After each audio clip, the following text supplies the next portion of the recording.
Justin. All right, Tuesday. We're back. Tuesday. It is currently July 12th. I don't. Doesn't really mean anything to me. I ever. don't have any regard for time. No regard. Time sucks. Yes. Time's arrow. Hi, I'm Brian. Yeah, and I am Owen. I am driving once again. Let's see. See, the load screen on this game always scares me because it takes a little while before it recognizes that there's save data in the card. Yeah. So it's like new game and option, and then all of a sudden it'll say load and continue. You know what scares me more in the opening screen of the game? What's that? The music. The music, very, the music at the pre-game screen. The Stone Temple Pilots music. The Stone Temple Pilots sound alike music rather. Yeah, that is pretty scary. Oh, it feels like The Crow. You know what it feels like to me? No. It feels like that song, like a song that you would find on the Crow soundtrack. Oh yeah, you're right. Kind of, a little bit. That's what it feels like to me. That soundtrack was very popular when I was a 15-year-old or 14-year-old or whatever. What year did The Crow come out? Like 1994 or something like that? Oh, I don't know. I think it was 94, 93. Or maybe it was 95. I don't know. So But it definitely came out when I was like in. I'm gonna say it came out when I was in middle school, but yeah, the first R-rated movie I actually saw in the theater was this is hilarious. Was Crimson Tide. I don't even remember. What, the first R-rated movie you saw? You saw it in England, right? I mean, so it was like. Yeah. But it would have. I mean, you saw it in Scotland rather. Yeah. But it probably was an American movie though, right? Because you probably only really. Well, you didn't really go see, like, I mean, most of the movies are American movies, so. Well, what is rated R? Like, what does that mean in Europe? That's an 18? It's an 18, right? Yeah, it's probably an 18. That's probably the closest equivalent. If I saw something early, it would have been, like, from the video store. Yeah, of course. But I'm just saying the first one I saw in the theater. I don't know. Holy shit, I don't know. Was it a horror movie, probably? Were you not big into that when you were a teen? Well, I'm trying to think of, like, what kind of a movie my parents would have been okay with me going to see. Yeah, that's a good point. And I think probably, like, shit, I don't know. What rating was Dances with Wolves? I remember going to see that and being livid because I didn't want to be stuck in a theater for 3.5 hours or whatever it was. Was that like, were you with your mom? I don't know. I think I might have been there with my stepdad or something. Oh, okay. He just wanted to go see. He wanted to go see Dance with Wolves, and he took you. Yeah. So it occurred to me that I have brightness control on the capture hardware. So I thought I might try to play with that a little bit. Raise it up a little bit. So yeah, no, I can actually see the preview. I mean, it looks pretty good.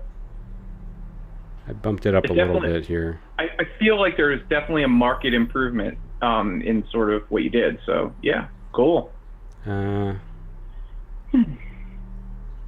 I don't want it to be too washed out. No. We don't want it to be that washed out. But I mean, want a little bit of contrast in there. Come on. Maybe a lot of contrast. Not a lot of contrast, but just enough contrast.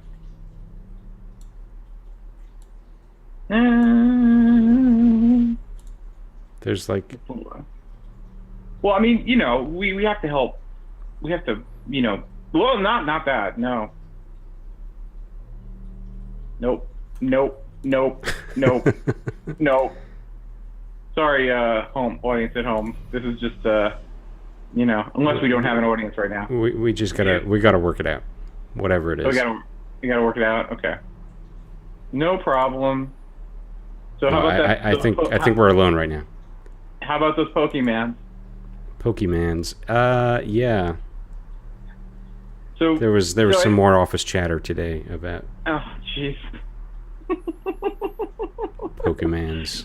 It's really funny because I'm not working at a big company. I'm working at a startup right now, which is only at the max in the office. Where the most people we have in the office is probably like 8 people when everybody's there, kind of deal. You know, so 9 people. So yeah, it's kind of a little bit interesting because we're all like either everyone has kids or everyone's playing Pokemon Go. Everyone who has kids who are playing Pokemon Go, or everyone's playing Pokemon Go. So we're all kind of like just talking about it and comparing things and talking about like the security aspect of it and everything. There are a couple people there that are very paranoid, like highly paranoid about InfoSec like matters. Yeah. To the point where it's like when we talk about InfoSec matters, because we're talking about that occasionally just because we're setting that up for the back end now. Yeah. Kind of stuff. So, or we're talking about like what we want to do. And when we talk about like InfoSec or something, like there are people that just like perk up like, ooh, you talking about InfoSec? Ooh, like that. Like, they just start creeping in. Yeah. Yeah, like people start creeping in because I think everyone has nowadays, especially if you work with a computer all day, everyone has an opinion. Are we resuming? Or are you happy with that? I guess. We'll try it. Okay, we'll give it a shot. I gave it So for the record. I gave it a 10-point bump on the brightness. 10-point bump. That's fine. Yeah, I mean whatever. It's a stream. We have to find out what works. We just solved some of the audio problems, you know, which is good. Or we lessened them. It doesn't sound like we're having them tonight. So that's good. Right. All we had to do was use a higher quality microphone, and that's kind of cool. But this microphone is like my standard. This was my standard recording setup for the Let's Play. Oh yeah, but that's way higher quality than we could possibly even benefit from on this setup, I think. Yeah, I mean that's fine. Whatever. Mm-hmm. So we're still in the sub basement. No, this is we are back in Silent Hill Prison, which is below the Historical Society. But we did go down the well though, right? Are we already? Yeah, I think we're down below the well. The sub basement was in the hospital though. The basement's basement. Okay, the basement's basement, yeah. And now we're in the prison. Man, this feels really washed out on my end, but that would make sense if everybody was seeing it really dark at home, and I was seeing it fine. You know, it's fine for me. I mean, I can deal with it. I mean, normally I probably play them when I'm playing them on my TV. I play them a little bit darker, maybe. Yeah. Or I try to put a little bit more contrast in. But it's like a personal preference. It's not really like, you know, I never have it so dark that I can't actually read details in shadow detail or whatever. But you know, my personal preference would probably be a little bit darker. I'm like generally though the type of person that if I have like actual kind of like calibration materials, like I will calibrate my my monitors to try to make them look good and everything. Well, that's what was crazy. Like there's a calibration tool. There's a setting right in the options menu. Yeah. And I put it as black as it possibly would go, and it still was too bright based on the information they were giving us. It was you know, adjust the slider until the vertical bars are very faint or whatever. Yeah. And there was nothing on that spectrum that made them look faint, so... Interesting. Yeah, I'm looking at the preview stream and it looks fine to me, so... You know, if we get some... We'll obviously adjust if we have a viewer and we'll, you know... But it's kind of... During the summer, I kind of get the feeling that we're like, you know... I have a feeling that there really just aren't a lot of people at home during the summer to watch it. Like anyone who's in sort of the demographic, like I constantly remind myself that when I'm working, because I'm working, you know, like I have a job now, So it's like during the summer, it's like, yes, most people who don't have jobs are going out like 3 nights a week or whatever, you know. So it's kind of like idle college students are going out like 3 nights a week. Even if they are working for the summer, they're going out a lot because that's what college students tend to do. Me, on the other hand, I just go home and watch baseball. I haven't been watching much baseball lately, but like usually I go home and I watch like NBA or baseball or something. But there's only summer league for NBA right now. So you think college students that's who we're going for? I mean, I think college students and I would say like high school and college students are kind of probably if you were going to actually map out the demographic. I mean, maybe I'm completely wrong, and maybe it's all like 13-year-olds. Yeah, could be. But I have a feeling that the people who would be interested in this would be, you know, like college student age kids stuff. I mean, that's kind of what I feel. I don't know how far we are in the game, but I am starting to think about what we want to do next. Isn't there like a percentage or something that you can check, like or completion? I don't know. I don't think so.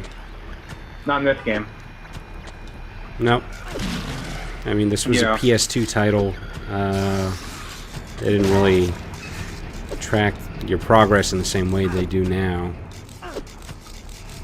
There's no trophy action happening. Oh yeah. There's no like sort of achievements really in this game. At least no ones that pop up in the actual screen. Right. Maybe there are. Maybe they put a couple up. Maybe they put a couple into the remaster or something. But it's not like it's not regular like a game now. Like there are games where it's like if I remember correctly, the Batman games where it's like or other Call of Duty games where you get a medal like after you finish every board. Right. You know, kind of thing. You get a percentage, like a complete percentage, and you get like an achievement after you finish like almost every board or beat every boss. You know. Right. So like every boss is an achievement. Or they're the key plot points and that kind of thing. Yeah. Yeah. I think you and I have basically come down on opposite sides of the achievement, like sort of argument, like whether or not they belong in games. I generally like milestones. I think. I'm fine with it. I thought we got into an argument once about like, that's like another level of gamification, or it's like gamification inside of a game, like or whatever. Or we had some sort of discussion about it. Maybe you were just like busting my the big deal. The big deal to me was that I needed to turn them off for the stream because I didn't want that shit popping up. Oh, okay, I got it. So and then beyond that, I was just teasing you because you were like really into it. You were like, yeah, I want those accolades. Give me the medals. I like accolades. Yeah. I enjoy the concept of accolades conceptually. I got Ghostbusters tickets. Speaking of spooky or like spooky comedy, I got Ghostbusters tickets for for Saturday. When does it come out? Comes out like Thursday, but you know. God damn it! Tickets for Saturday. Yeah. I wanna go see that immediately. Oh yeah, but are you have your surgery this week or is it next week? Yeah, for the folks at home, I don't know if I'm gonna stream after this, but it's another. Yeah. It's another week. It's another week. Okay. So Monday after next, I think, the 25th. Yeah, and then we have a hiatus. We'll see. It'll be until you're feeling better. Yeah. So, I'm getting some sinus surgery done, so I will have bandages like all over my nose, I guess. It might make talking on stream awkward. Yeah, I mean, and I really don't like streaming solo, so I probably won't. You know, every time I try to do it, I just feel like I fail miserably. And I don't know why, but I could probably, I mean, I don't know if I'll stream while you're sick. I just don't, or while you're kind of recuperating. But sort of depends on like also how I do with my building furniture in my apartment. I found out that my my TV console, I assembled it incorrectly. Nice. So I have to take everything off and put the support struts in there because I'm looking at it. I'm like, yeah, it looks a little like bent. Like it looks a little kind of like a happy face almost. And I'm just like, oh, it's not supposed to look like that. I actually had these supports that I bought that I was supposed to put on it, so I got to do that. But yeah, so that's kind of it. So I got to rebuild that. Maybe even after the stream tonight, I might rebuild it, or just put the supports in. Yeah. So anyway, yeah, that's my TV console that I purchased. So. I like buying furniture and stuff too. Buying and building furniture, yeah. I actually enjoy building furniture, even though I know for some people it's kind of a chore and everything. And inevitably with IKEA stuff, you always like screw something up. Yeah. When or something doesn't fit. My coffee table has a hole drilled through one corner of the top of it. Just one corner. Yeah, I basically screwed up so many. Well, I mean, you won't see it, thankfully. Like I haven't really, in this generation of IKEA furniture, I haven't screwed up too many. I haven't screwed up too many like visible things in this generation of the furniture that I've assembled. But in previous generations, like at Jersey City, I screwed up about like 2 bookcases in Jersey City, or I screwed up one bookcase like pretty seriously, and it was kind of hilarious what it looked like. But I kept it. I just went with it because I wasn't, my part of my promise to my mom is that she's like, you need to have a clean apartment so you can have more people over, and I'm like, okay, fine, Mom, thanks. Like, I'm like, I don't know. People don't like coming over to my apartment anyway because they all have children and the children have to go to sleep and all this stuff, it feels like. I have a similar problem in that, oh, that's interesting. What'd you find? So there's, there's like a little locked compartment at the end of this hallway, but then there's a cross hallway that I can potentially take to loop back around to it. So I think I'm gonna take a little stroll down that way. But my apartment is small, first of all, so I can only really fit like 1 or 2 people in here. So it's not really good for get-togethers, entertaining as it were. And most of the people that I know, they have 1 or several kids, and they're welcome to bring their kids over, but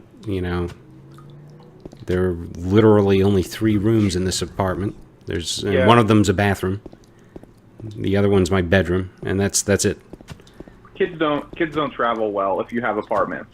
I don't know. Like they don't like coming over. Kids need like pretty much if you have like a child or a friend's child over, you have to create an environment where they can do whatever they want to do until they like conk out, and you guys can do what you're gonna do until it's time to go home. But if you have kids over, like, and the thing is too, if it's Sunday night and you want to do something on Sunday night, like Monday's school night. Monday's a school. What am I? I mean, Sunday night's a school night, rather. I mean, so. What the? What are these sounds? We got the tablet of the oppressor. That's the tablet of the oppressor right there. And there's like this growling and plodding sound. I don't want to leave the cell now. Yeah, I would think twice. I just stay there. I wonder who quote the oppressor unquote is. It's kind of funny how they how they depict kind of items and item names sometimes in games. Just a personal observation, like tablet of the quotes in quotes. I'm making air quotes now, but you can't see me. The oppressor. Yeah. So I actually did some research on Sweet Home. Oh yeah, so that was that's where I was going with thinking about games to do next. Yeah. So you actually did find the sort of the NES HDMI kind of setup or whatever, and you did find like an actual. Well, did you find an actual cartridge? You did for like $40, right? Yeah. So the deal with, I gotta look around real quick and make sure that there's gonna be no pyramid head that just jumps out at me. Yeah. Yeah, you gotta scout around. Yeah, so the deal is Sweet Home was never released in the US. It was a Japan-only title. Yeah. And so all of these carts that we're seeing that you can buy on Etsy and eBay and all of that, it's basically like somebody flashed the fan translation. There's a US fan translation. It's a ROM hack. Yeah. And they have flashed it to I guess flash memory that somehow fits in a sled that does the whole EEPROM thing. Yeah. I don't know. I know people have done that in the past. I've definitely seen EEPROM, or sort of like games that were flashed and people playing them and everything. I mean, it's kind of like it's Konami. It doesn't really bother me to take money from them. Well, it's Capcom, but oh shit, it's Capcom. Sorry, I thought it was Konami, but yeah. It bothers me a little bit more, but not as much as it would if it was other companies. Like, let's put it that way. Like Capcom had that Smurfs game that that they basically. Do you remember that Capcom had the Smurfs game that the kids were going like nuts and basically they had to put like more parental controls in it because kids were just buying Smurf berries like left and right in the game. Oh, that thing, yeah. Yeah. That was the kid got a. Is this an album? Is this an album cover? What is that? Burning Man. Yeah, it's a. Burning Man. Some kind of an illustration. Somebody was in this cell just painting up all day long. Yeah, there's paint all over the walls. But I think the interesting aspect, piracy issues aside, I think the interesting aspect of Sweet Home was that it was a movie, and the game is like a licensed game, but right. It's kind of like a classic. It's seen as the progenitor to the Resident Evil series. Right. In the survival horror genre. So that's it for sure. The reason I want to get into Sweet Home next is because we can kind of do, I don't know, like almost tracing a family tree, right, of horror in video games, I think. Yeah. To get into Sweet Home and then follow that up with some of the earlier Resident Evil titles, maybe. God, it's so creepy just hanging out in this hallway. Yeah. With this. All right, so I'm just gonna leave. I'm gonna continue on my way. I think Sweet Home actually sounds really cool. I think that seeing this stuff from a historical perspective, almost, because they're more influenced. It's from what it sounds like, from reading or what it seems like because of reading about it. It seems like a lot of these games were more influenced by other games rather than sort of horror, as we kind of, or horror influences like we kind of, think of them, or American horror or whatever. But it was apparently influenced by a Japanese horror movie. Right. Which is kind of interesting. So I think we should probably I think one of the things we should try to do is we should try to watch the movie. Right. As well, and then play the game and so we can kind of like talk about how the movie influenced the game and subsequent games as well. So adaptation is like a huge interest of mine. I don't know if we talked about this much, but you know, so wow, yeah, we've got a lot of room to look at. Wrecked. What is this? This was like a desk or a counter or something. It's just been blown away. I don't see anything else in here. Yeah. But so we're definitely, I don't know, the more of this space we explore, the more brutalized the environment appears to be. Yeah. Do you think we have to stick the tablet into somewhere? Like the tablet goes? For sure. For sure, yeah. I'm guessing that we need at least a couple more tablets before we can be on our way. But yeah, and then it's like a full kind of like fresco or something that we have to assemble. Yeah. Great. So what were you saying about adaptation being like an interest of yours? Yeah. So throughout my life, I have given a lot of benefit of the doubt to publishers who thought it was going to be a good idea to make some piece of shit game based on a movie. You know, I would cite, for example, the NES Gremlins 2 game. That was pretty interesting. I don't know if you ever saw it. Yeah. But we'll say... I saw it. I never... We'll say interesting. Pictures. I don't know if I ever played it.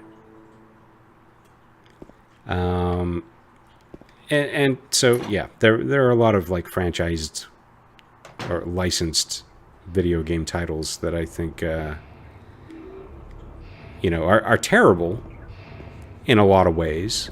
Yeah. But I think I was talking to Ian Bogost about this at one point. But so here's the thing.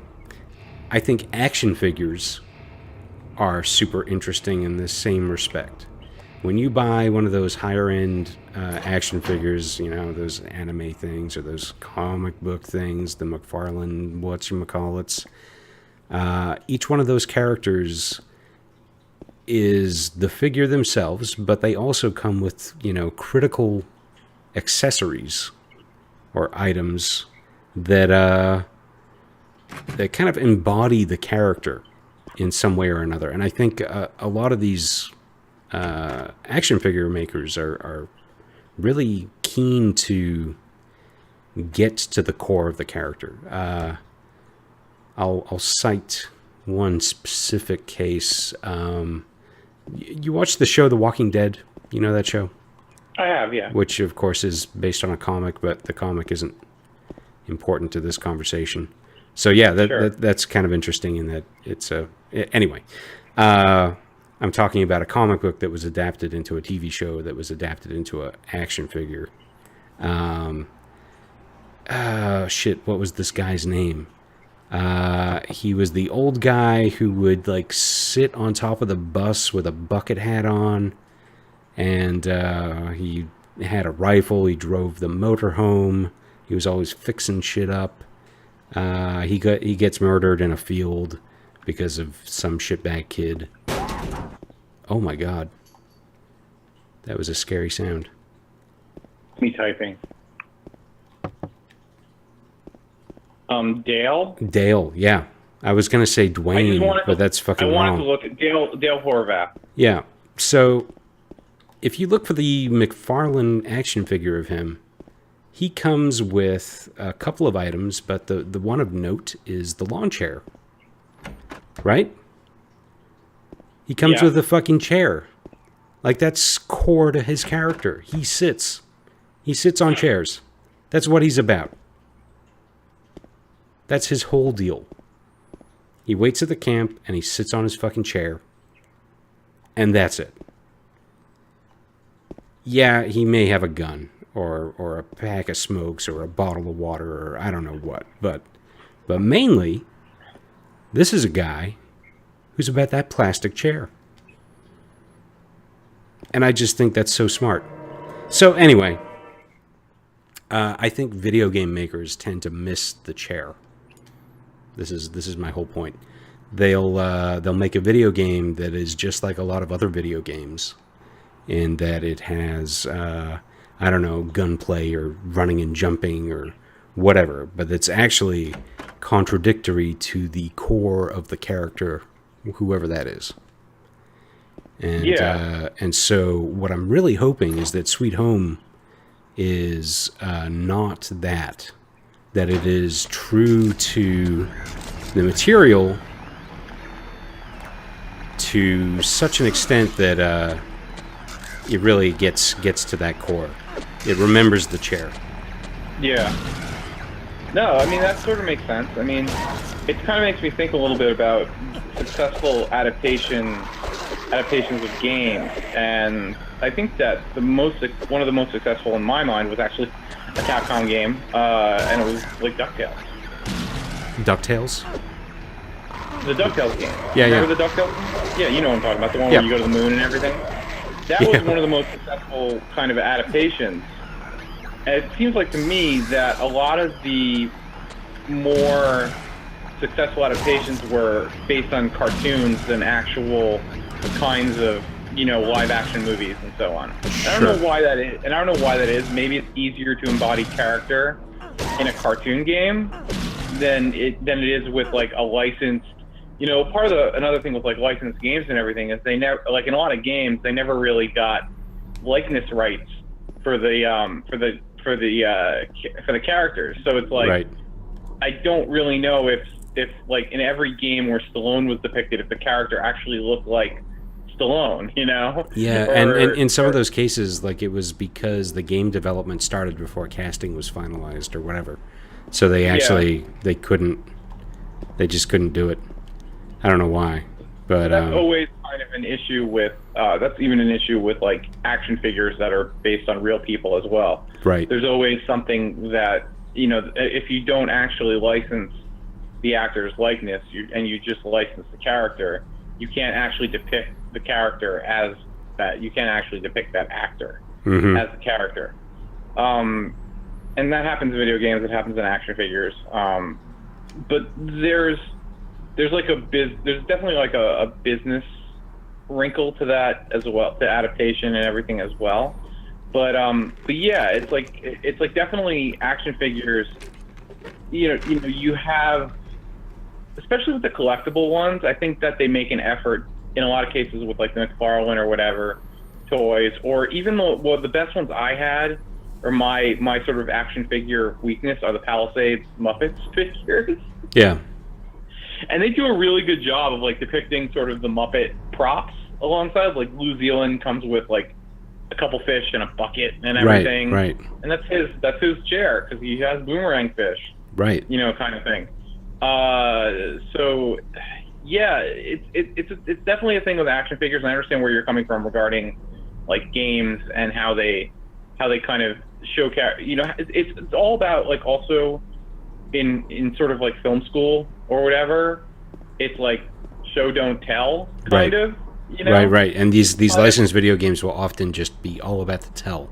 Be all about telling, and I was just I can't talk too much about work, but I was trying to impress upon this like today, like a show don't tell lesson with regard to a project that the intern was working on. So like I tried to even like do that today and be like, well, you have to have it, you can't depend on like somebody being there and narrating them through the experience. Like you have to have enough cues in the environment and in the actions and in the objects that you're presenting to the end user that it was sort of actually like a game argument. It's like you have to have enough hints there that they can sort of like experiment and figure out and sort of have enough information inherent in the environment to pick up the mechanic that you want on their own. Like it's great as a tech demo, but it's not a game, or it's not an experience that you want to like put out there. And it was a first draft or whatever, but I basically,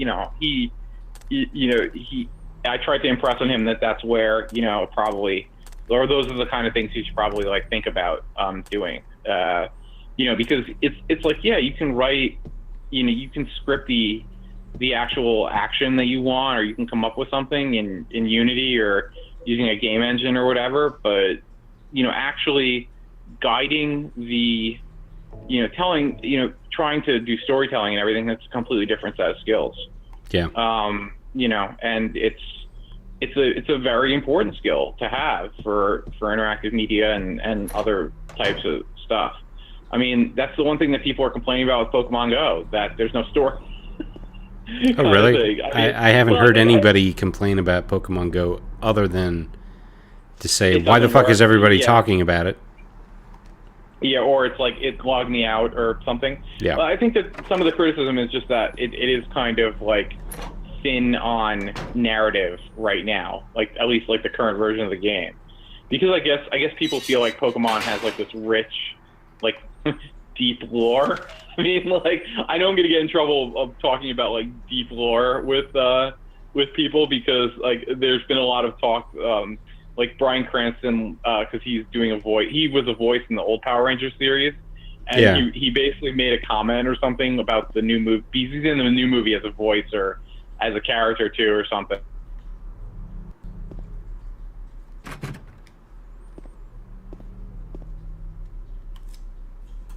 Oh, I think I just lost Brian. Hold on.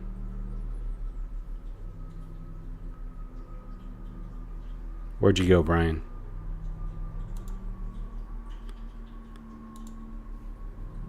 Awkward. Let's call him up.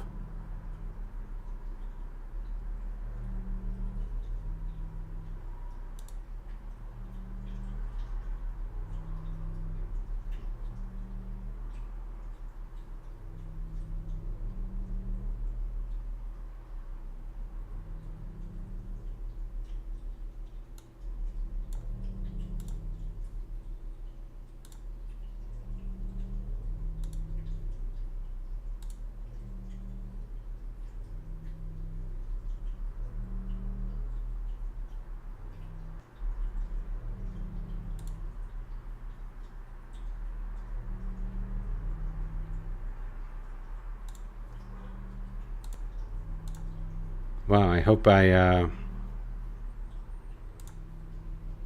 didn't lose my internet connection or something weird like that.